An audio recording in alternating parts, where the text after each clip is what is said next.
Hello my dear student and friends. मैं दिवाकर कुमार। मैं YouTube platform Diwakar विद्यापीठ में आप सबका स्वागत है। उम्मीद है आप सब अच्छे होंगे और आपकी पढ़ाई जोरों से हो रही होगी। और आप देख रहे हो आज मैंने कोई प्रीवियस ईयर नहीं लिया है। इसकी वजह यह है कि मैंने मैकेनिक्स चैप्टर उठाया था, यांत्रिकी। उससे रिलेटेड जितने भी प्रीवियस ईयर थे जो एसएससी में, रेलवे में पूछा गया था, हमने उसे कलेक्ट करके विभिन्न वीडियो के माध्यम से आपको डिलीवर किया। जो लोग इस वीडियो को फर्स्ट टाइम देख रहे हैं वो पहले कोशिश करें कि हमने इससे पहले 3-4 वीडियो बनाए हैं यांत्रिकी से प्रीवियस ईयर को लेकर, आप वो पढ़ लो। इससे बेनिफिट ये होगा आपको, जब आप प्रीवियस ईयर एक बार पढ़ लेते हो तो और फिर जब एक चैप्टर को पढ़ाया जाता है तो आप उस चीज़ को ध्यान से समझते हो, क्योंकि वो आपने प्रीवियस ईयर में देख रखा है कि हाँ वो क्वेश्चन इस एग्जाम में पूछा जा चुका है। और जब वो टॉपिक आपके सामने आता है तो उसे समझने की कोशिश करते हो। इसीलिए आपको बार बार बोला जाता है कि आप सेट प्रैक्टिस किया करो, क्योंकि सेट प्रैक्टिस से आपका रिवीजन भी होता है। कुछ टर्म आते हैं जो आपको वहाँ पर क्वेश्चन छोड़ते हो, फिर जब आप पढ़ते हो तो उसे आप अपने 100% अटेंशन के साथ पढ़ते हो, क्योंकि वो आप क्वेश्चन आप काउंटर कर चुके होते हो। तो इसी सीरीज को कंटिन्यू करते हुए हमने यांत्रिकी से रिलेटेड सारा प्रीवियस ईयर देखा। अब यांत्रिकी में जैसे ग्रेविटेशन आते हैं, लॉ ऑफ मोशन आते हैं, विस्कोसिटी आते हैं और छोटे छोटे टॉपिक आते हैं। उन टॉपिक को हम हर एक वीडियो के माध्यम से क्लियर करेंगे। और इसी वजह से हमने आज एक टॉपिक लिया है जिसका नाम है ग्रेविटेशन, गुरुत्वाकर्षण, जिसकी खोज किसने की थी आप सबको पता होगा, लेकिन कितने बच्चों ने केवल नाम सुन रखा है न्यूटन साहब का। आइए आज मैं उनके दर्शन करा दूं आपको। ये है सर आइजैक न्यूटन, जिन्होंने गुरुत्वाकर्षण का खोज किया था। जो लोग पहली बार देख रहे हैं अच्छे से देख लें। ये मैंने विकिपीडिया से कलेक्ट किया है। इनका बॉर्न 4 जनवरी 1643, ठीक है। डाइड 31 मार्च 1727। आइए फ्रेंड्स शुरू करते हैं हम लोग। पहले हम लोग गुरुत्वाकर्षण चैप्टर पढ़ने जा रहे हैं। पहले ये जान लें गुरुत्वाकर्षण होता क्या है। तो आप ये समझ लो, गुरुत्वाकर्षण एक बल है। क्या है? गुरुत्वाकर्षण एक बल है जिसकी खोज या जिसके बारे में बताए थे सर आइजैक न्यूटन, जिनको आपने अभी फोटो में देखा। पहले जानते हैं गुरुत्वाकर्षण बल के बारे में। ग्रेविटेशनल फोर्स ब्रह्मांड में अवस्थित दो कणों के मध्य कार्यरत वह बल जिससे दोनों कण एक दूसरे पर अपनी ओर आकर्षित करते हैं उसे गुरुत्वाकर्षण बल कहते हैं।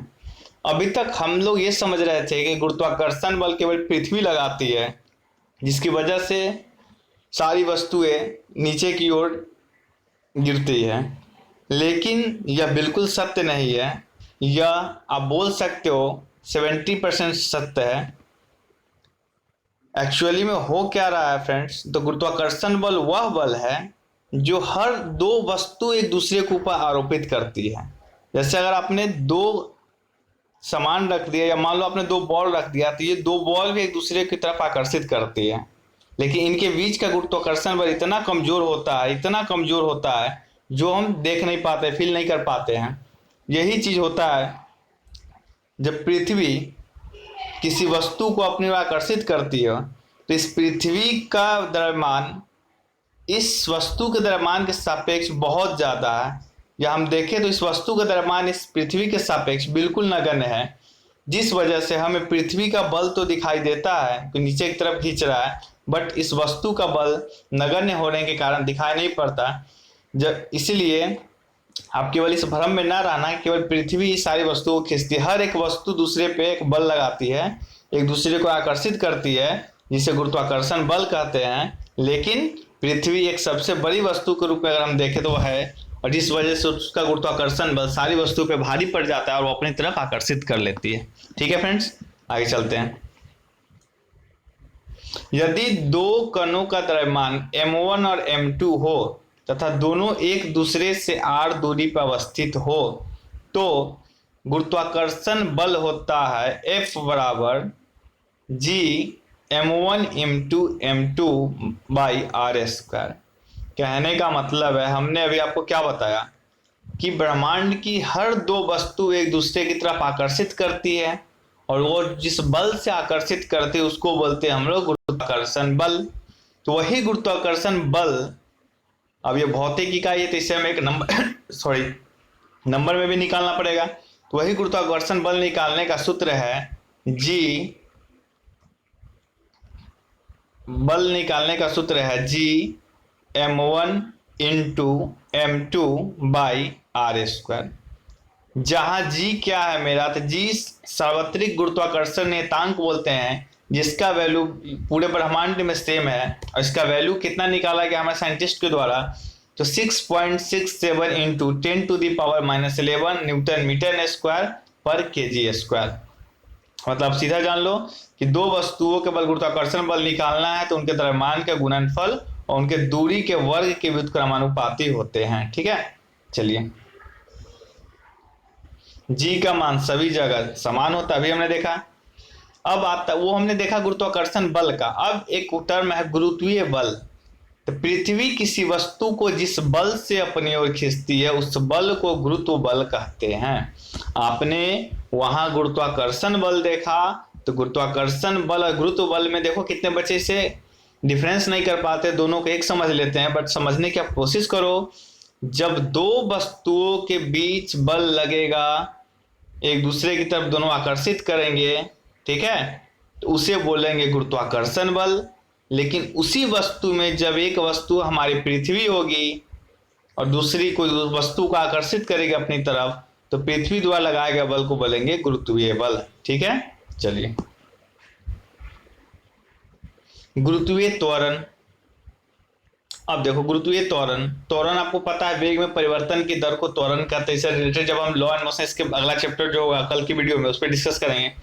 फिलहाल आप जानो गुरुत्वीय त्वरण क्या होता है।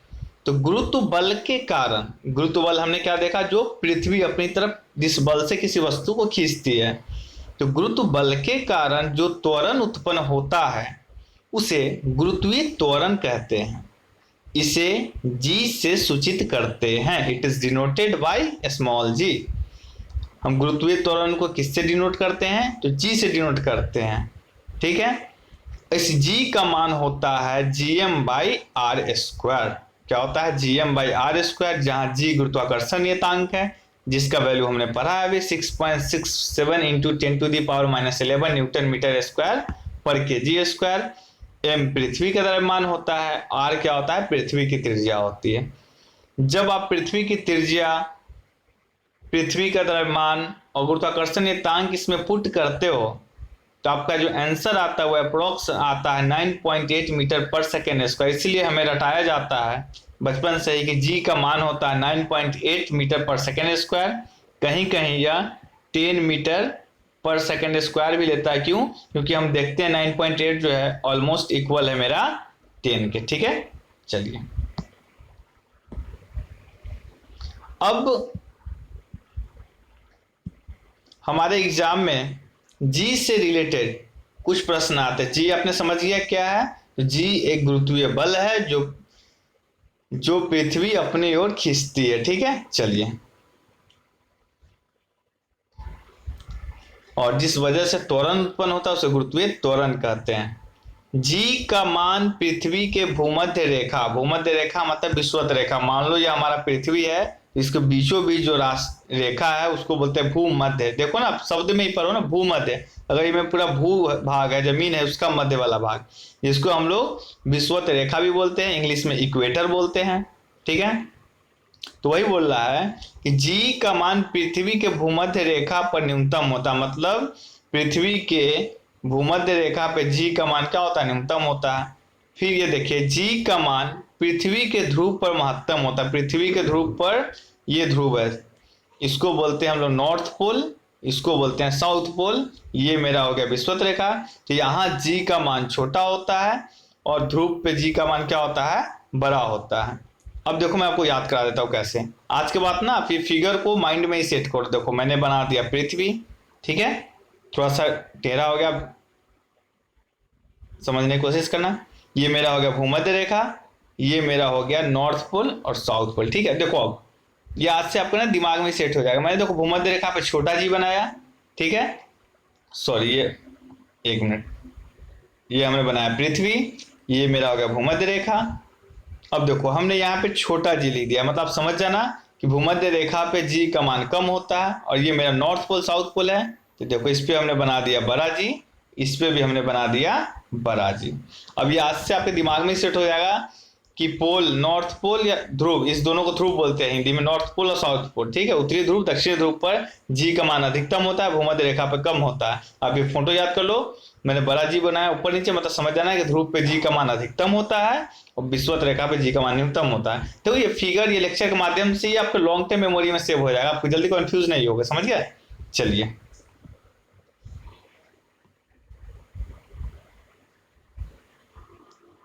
अब देखो अगला है मेरा कि पृथ्वी के सतह से ऊपर या नीचे जाने पर जी का मान घटता है। इसका मतलब है, मान लो ये हमारा पृथ्वी है, ठीक है, अब इससे आप ऊपर जाओ या इससे नीचे जाओ तो जी का मान मेरा क्या होगा, घटता है। ठीक है, चलिए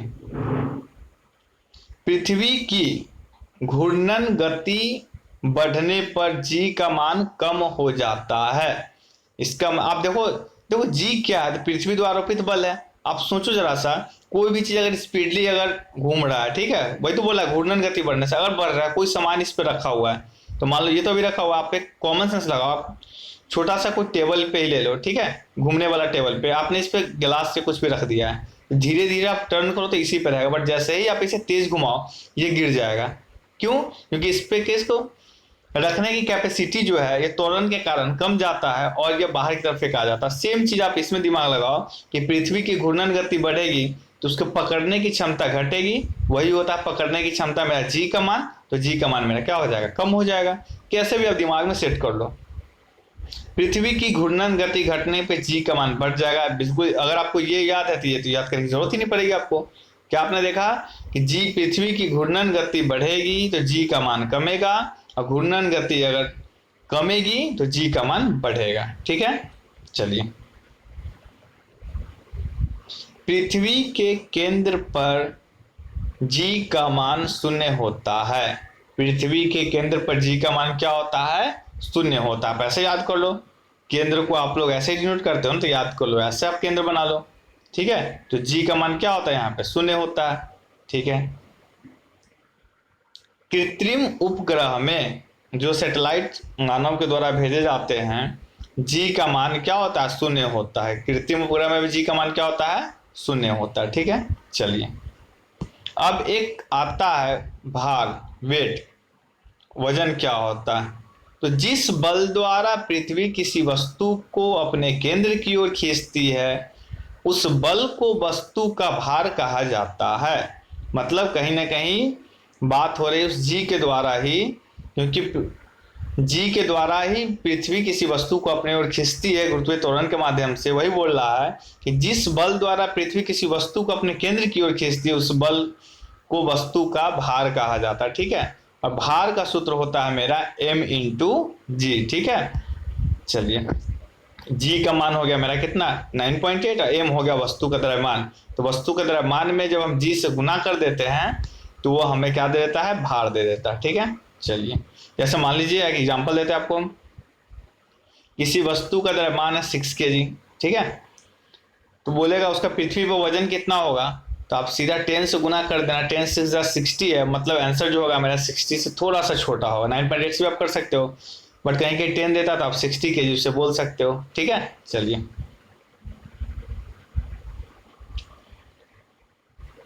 अभी हमने पढ़ा पृथ्वी के केंद्र पर जी का मान क्या होता है, शून्य होता है। पृथ्वी के केंद्र पर भार शून्य होता है, क्योंकि हमने पढ़ा था कि जी का मान शून्य होता है। भार एक सदिश राशि है। देखो भार एक सदिश राशि क्यों है, क्योंकि हमें पता है सदिश राशि उसे कहते हैं जिसमें परिमाण हो और दिशा हो। अब देखो ना, पृथ्वी जो एक निश्चित दिशा की तरफ ही तो खींचती है ना, अपने तरफ खींचती है, कोई वस्तु नीचे की तरफ आती है। एक तो इसका एक क्या बोल सकते हो आप, एक निश्चित दिशा है इसका, इसीलिए हम बोलते हैं कि भार एक क्या है, सदिश राशि है। चंद्रमा पर किसी पिंड का भार पृथ्वी पर उसके भार का 1/6 गुना होता है। मैंने प्रीवियस वीडियो में भी बताया था और हमने क्वेश्चन भी बोला था, जो आप लोगों में से बस एक बच्चा ने जवाब दिया था और किसी ने जवाब नहीं दिया। आज मैं फिर से पूछ रहा हूँ वो क्वेश्चन, उम्मीद है इस बार आप सब जवाब देंगे। देखो, जब तक आप पार्टिसिपेट नहीं करोगे, कमेंट बॉक्स में आंसर नहीं दोगे, फिर आप हमसे कनेक्ट नहीं हो पाओगे, ना ही हम आपसे कनेक्ट हो पाएंगे। इसीलिए अगर आप इस यूट्यूब वीडियो के ना लेकर के आप एक क्लास की तरह देखना चाहते हो तो आपको कमेंट करने पड़ेंगे, इंटरेक्शन बनाने पड़ेंगे, ताकि हम लोग भी इसे क्लास की तरह ही ट्रीट कर सके। ठीक है, चलिए। चंद्रमा पर किसी पिंड का भार पृथ्वी पर उसके भार का 1/6 गुना होता है। हमने बताया था आपको, जो भी पृथ्वी पर भार है चंद्रमा पर उसका 1/6 हो जाता है। मान लो आपकी वजन यहाँ पे है 36 kg, तो आपकी भार चंद्रमा पे हो जाएगा 6 kg। ठीक है, क्यों हो जाता है? क्योंकि चंद्रमा का गुरुत्वाकर्षण बल पृथ्वी के गुरुत्वाकर्षण बल का 1/6 है। ठीक है, आज फिर हम आपसे क्वेश्चन पूछने जा रहे हैं, सेम क्वेश्चन, कि यदि आप पृथ्वी पर 36 kg वजन उठा सकते हो, यदि आप पृथ्वी पर 36 kg, ये कुछ नहीं है, 36 kg वजन उठा सकते हो, आपकी कैपेसिटी है, तो बताइए आप चंद्रमा पर कितना केजी वजन उठा पाइएगा। आज फिर से क्वेश्चन देखते हैं कौन बच्चे कमेंट करते हैं, कौन सही आंसर देते हैं। चलिए,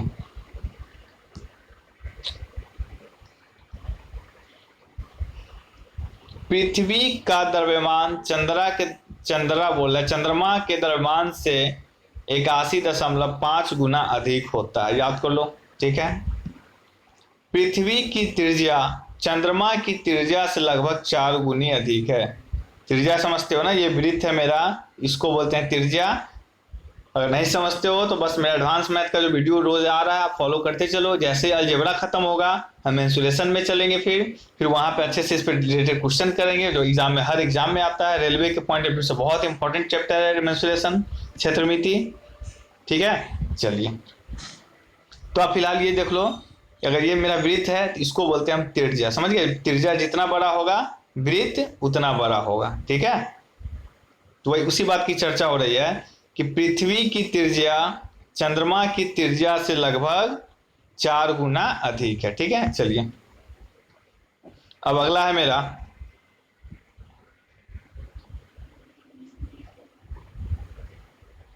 जब लिफ्ट त्वरण A के साथ ऊपर की ओर जाती है तो लिफ्ट में स्थित पिंड का भार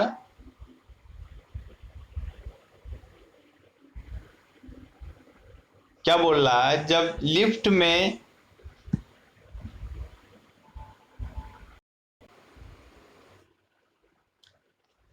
एक चीज आप यहां करेक्ट कर लेना, आप देखो यहां पे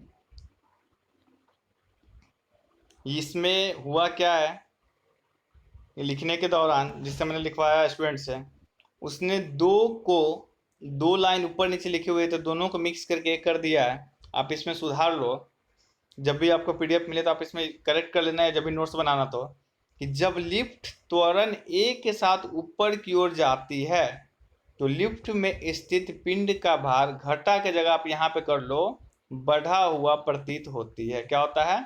बढ़ा हुआ प्रतीत होती है। और यहीं पे आप लोग लिख लो वाइसे वर्षा। क्या लिख लो? उसके बाद आप लोग लिख लेना वाइसे वर्षा। मैंने आपको बार बार बताया है, वाइसे वर्षा का मतलब होता है जो कथन कहा गया है बिल्कुल उसका अपोजिट भी सही है।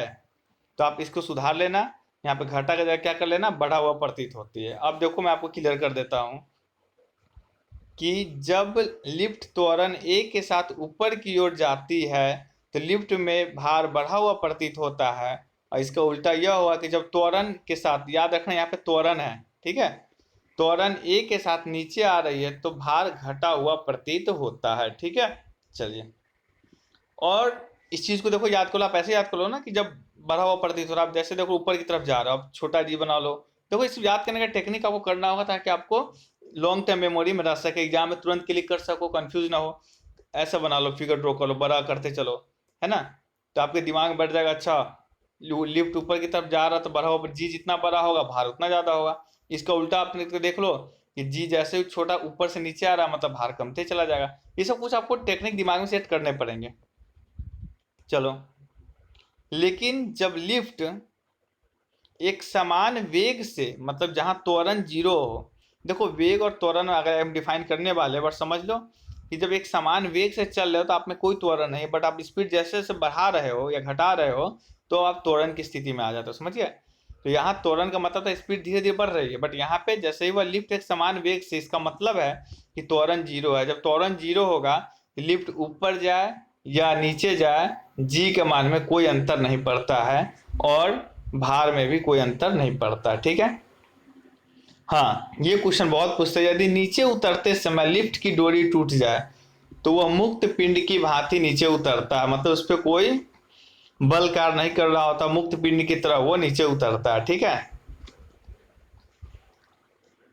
चलो, यदि, और यहाँ पे इसका भार शून्य हो जाएगा, ठीक है। अगला देखिए, यदि लिफ्ट के नीचे गिरते समय लिफ्ट का त्वरण गुरुत्वीय त्वरण से अधिक हो जाए, कहने का मतलब है जिस त्वरण से गुरुत्वीय त्वरण खींचती है अगर उससे भी अधिक लिफ्ट का त्वरण हो जाए तो लिफ्ट में स्थित पिंड फर्श से उठकर उसकी छत से टकरा जाएगा। कहने का मतलब है, और मैं आपको समझा दूं, मान लो ना आप लिफ्ट के अंदर हो, ठीक है, ये आप हो, ठीक है, अब आ रहे हो, लेकिन हुआ क्या है, लिफ्ट की स्पीड बढ़ते चली गई और मान लो लिफ्ट का त्वरण ए है और पृथ्वी का त्वरण जी है, ठीक है। एक स्थिति ऐसी है नीचे आने के बाद कि अब क्या हुआ कि आपका त्वरण अधिक हो गया। देखो मैं ए बड़ा कर, इसका मतलब त्वरण अधिक हो गया किससे, पृथ्वी जो खींच रही है उससे। इसे मैं थोड़ा छोटा कर दूं आपको, इसे मैं ना थोड़ा छोटा कर दूं आपको, चलो इसे मैं छोटा जी कर लेता हूं।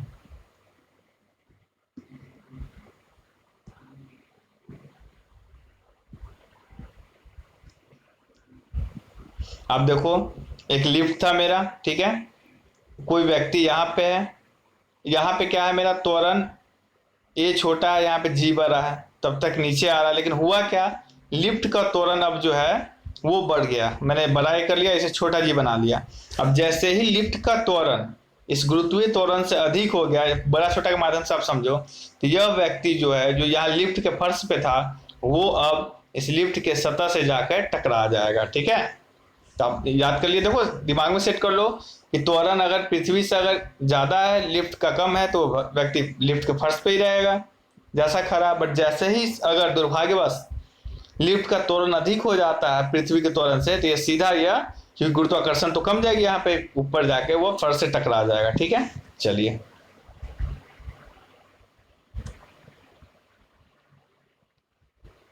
अब देखते हैं हम लोग उपग्रह, सैटेलाइट। ग्रह के चारों ओर चक्कर लगाने वाले पिंड को उस ग्रह का उपग्रह कहते हैं। मतलब किसी भी ग्रह के चक्कर जो चारों तरफ लगाते हैं उसे क्या कहते हैं, उपग्रह कहते हैं। समझ गए, जैसे पृथ्वी का चक्कर लगाता है चंद्रमा, तो चंद्रमा क्या हो गया, उपग्रह हो गया। उपग्रह का कक्षीय चाल, मान लो भी से हम डिनोट करते हैं, उसकी पृथ्वी तल से एच ऊंचाई पर निर्भर करती है। एच जितना अधिक होगा, भी मतलब चाल उतना ही कम होगा। कहने का मतलब है कि मान लो हम, ये मेरा अर्थ हो गया, ठीक है, ये मेरा अर्थ हो गया, और हमने क्या किया, इस अर्थ के ऑर्बिटल में एक सैटेलाइट डाल दिया। तब ये सैटेलाइट की जो स्पीड है डिपेंड करेगा इस सैटेलाइट की स्पीड कि पृथ्वी से कितना ऊंचा पे, जितना ऊंचा वो होगा उसकी स्पीड उतनी कम होगी, जो जितना पास में होगा उसकी स्पीड उतनी ही अधिक होगी, ठीक है। चलिए, उपग्रह का परिक्रमण काल, उपग्रह अपनी कक्षा में पृथ्वी के एक चक्कर जितने समय में लगाता है वो उसका परिक्रमण काल होता है। परिक्रमण मतलब क्या, परिक्रमा करना, तो सेम चीज है, बस आप पढ़ लेना एक बार। चलो,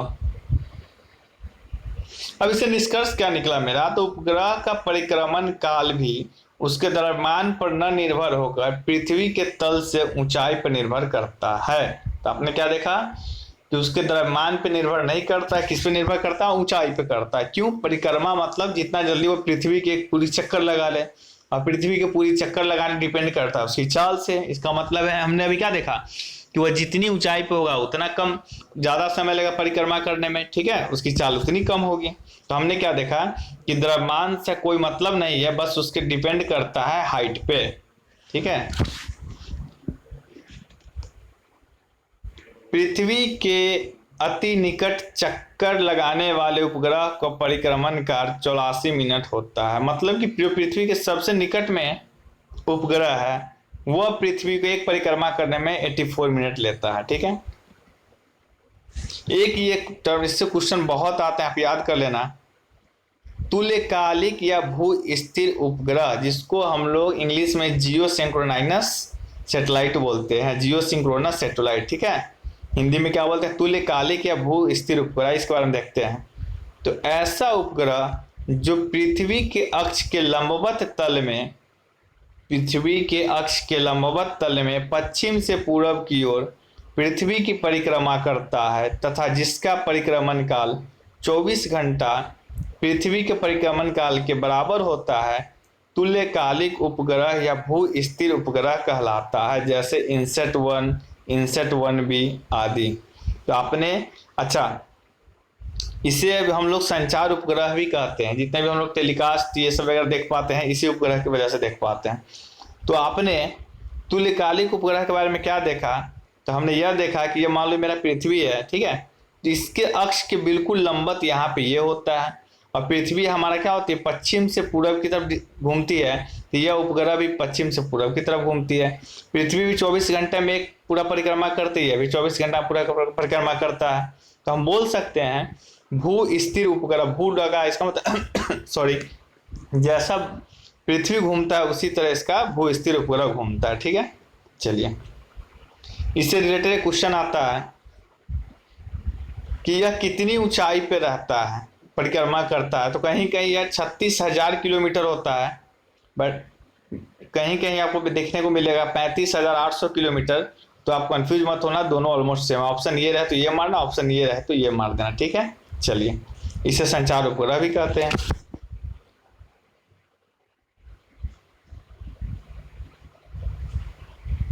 अगला लाइन है मेरा पलायन वेग। पलायन वेग, अच्छा हमने एक लाइन अभी स्किप कर गया, ठीक है। पलायन वेग किसे कहते हैं, वह वेग, इंग्लिश में बोलते हैं इसे एस्केप वेलोसिटी, ठीक है, वह न्यूनतम वेग जिससे किसी पिंड को पृथ्वी की सतह से ऊपर की ओर फेंके जाने पर गुरुत्वीय क्षेत्र के पार कर जाता है, अर्थात पृथ्वी पर वापस नहीं आता है, उसे पलायन वेग कहते हैं। जैसे आपने बार बार सुन भी रखा होगा, वह पलायन कर चुका है इस देश से या इस जगह से, सेम चीज है। यह पृथ्वी से जो वस्तु पलायन कर जाए, जिस वेग से फेंका जाए कि पलायन कर जाए, पलायन तभी कर पाएगा जब वो पृथ्वी के गुरुत्वाकर्षण से अधिक बल से फेंका जाए, ठीक है। वही बोला है किस स्पीड से फेंका जाता है, मैंने पहले भी आपको बताया था, प्रीवियस ईयर जब मैं करवा रहा था आपको। फिलहाल आप इसका फॉर्मूला देख लो, पलायन वेग का फॉर्मूला था √2gr, ठीक है, जहां r पृथ्वी की त्रिज्या है। पृथ्वी के लिए पलायन वेग है 11.2 किलोमीटर पर सेकेंड, मतलब आप 11.2 किलोमीटर प्रति सेकेंड की गति से कोई वस्तु फेंको तो वह वापस पृथ्वी पे नहीं आएगी। सूर्य के लिए पलायन वेग देख लो 42 किलोमीटर प्रति सेकेंड, देख लो कितना डिफरेंस है। सूर्य पे अगर आपको पलायन करना है, किसी वस्तु को सूर्य की कक्ष से बाहर फेंकना है, तो उसके लिए आपको 42 किलोमीटर प्रति सेकेंड की रफ्तार से फेंकना होगा। चंद्रमा के लिए मेरा 2.37, ठीक है। चंद्रमा पर पलायन वेग कम होने के कारण वहां वायुमंडल नहीं पाया जाता है। कोई आपसे पूछ दे कि चंद्रमा पे वायुमंडल क्यों नहीं पाया जाता है, क्योंकि वहां पे पलायन वेग वहां पर कम है, ठीक है। चलिए, कृत्रिम उपग्रह के अंदर प्रत्येक वस्तु भारहीनता की स्थिति में होती है, मैंने पहले ही बताया था आपको। पृथ्वी की अपेक्षा चंद्रमा का द्रव्यमान कितना है, 1/81 है। पृथ्वी की अपेक्षा चंद्रमा का द्रव्यमान, देखो रिलेट कर रहा है पृथ्वी की अपेक्षा चंद्रमा का, मतलब अगर पृथ्वी की 81 हिस्सा होगा तो चंद्रमा का 1 हिस्सा होगा। इसका मतलब बोल सकते हो कि पृथ्वी जो है चंद्रमा से 81 गुना अधिक भारी है, ठीक है। तो हमारा गुरुत्वाकर्षण चैप्टर हुआ खत्म। उम्मीद है आप सबको समझ में आया होगा, अच्छा लगा होगा। प्लीज़ अगर आपको अच्छा लगा हो तो आप मैक्सिमम लोगों के पास शेयर करो। और फर्स्ट ड्यूटी आपकी है कि आप लाइक करो और कमेंट करो सेशन कैसा लगा आपका, और हमने जो क्वेश्चन पूछा आपसे उसका कमेंट बॉक्स में आंसर करो आप। Thank you. आज का सेशन यही ख़त्म करते हैं। थोड़ा सा लंबा गया सेशन, बट कोई बात नहीं। अगर आप इस 30 मिनट के वीडियो को अच्छे से देख लो, नोट डाउन कर लो। अगर नोट डाउन नहीं कर पा रहे हो तो आप, हर वीडियो का हम PDF डाल रहे हैं, चाहे मेरा व्हाट्सएप ग्रुप है या टेलीग्राम ग्रुप है, दोनों जगह हम डाल रहे हैं। आप मेरे टेलीग्राम ग्रुप से ज्वाइन कर लो, हम उसका लिंक हर वीडियो के नीचे डाल चुके होते हैं। और आप PDF का सेव कर लो और एक हर सप्ताह में उसका रिवीजन करो। और मिलते हैं फिर नेक्स्ट वीडियो में। Thank you.